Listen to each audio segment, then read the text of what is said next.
Greetings, free thinkers. Welcome to the Hoggcast. How are you doing today? I hope you're doing fine. I certainly am. Excuse me. Okay, so what do we have for you on today's episode? We have for you one clip to watch.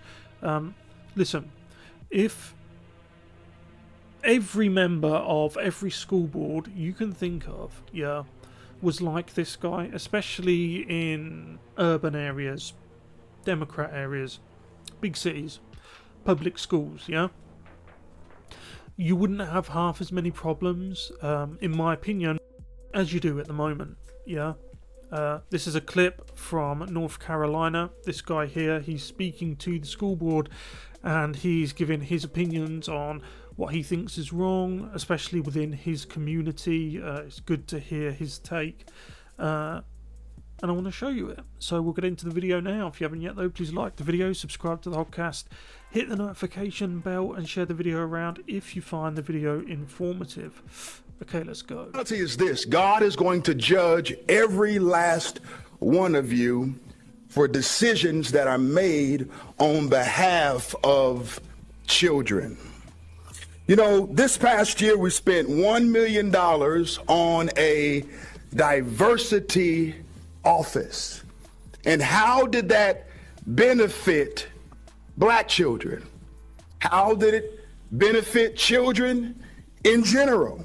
Well, right. I've often said, as many people have, these diversity and inclusion officers, they are nothing more than political commissars.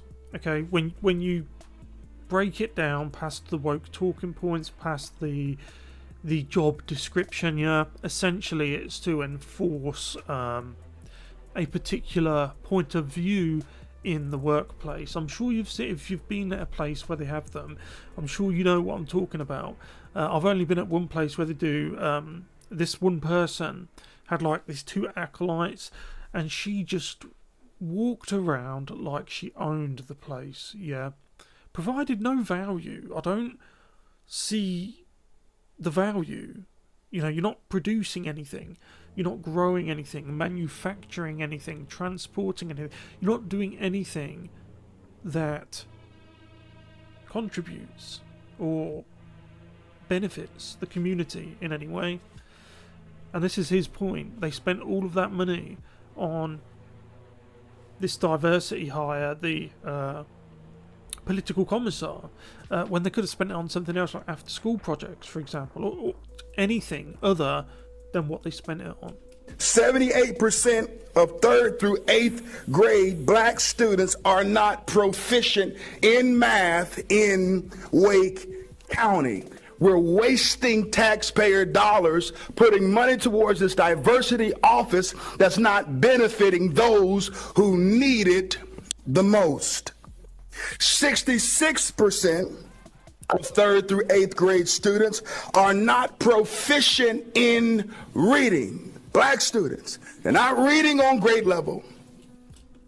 He's right, that's a problem. It's a tragedy, of course. It's certainly not good for their future, but although he's right and I support everything he's saying, there is an element that gets left out, which is a cultural issue.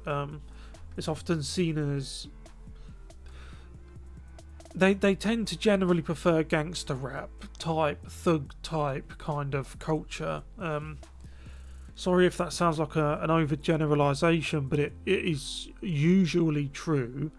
There's always exceptions, of course, but that is an issue. And I'll tell you something, it's an issue on both sides of the Atlantic, on both sides of the pond. We have the same thing here. It's the same endemic cultural issue.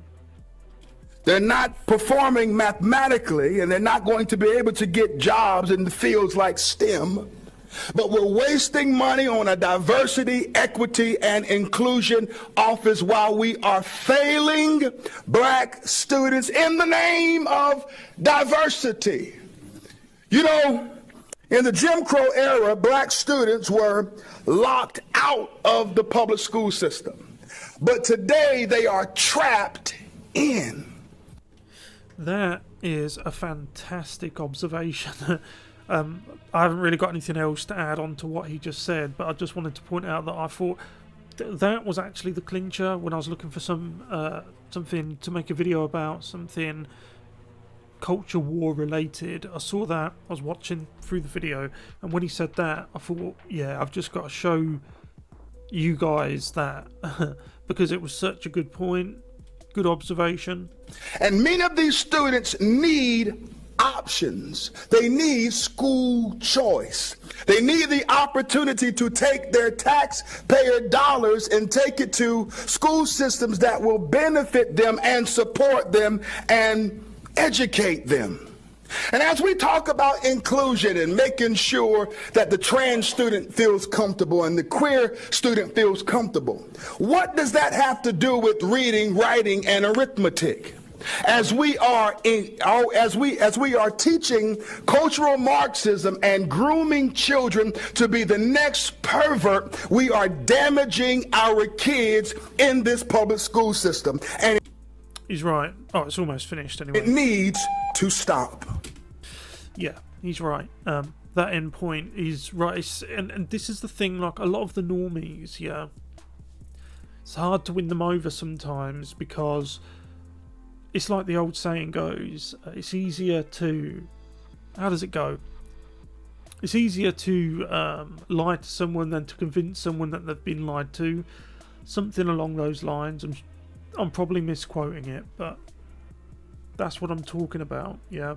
When it comes to the normies, like, it's hard for them sometimes to accept that... it does sound conspiratorial, doesn't it? That there is a cultural Marxist takeover of the education system, the mainstream media, the civil service, yeah. Name your public sector institution, yeah.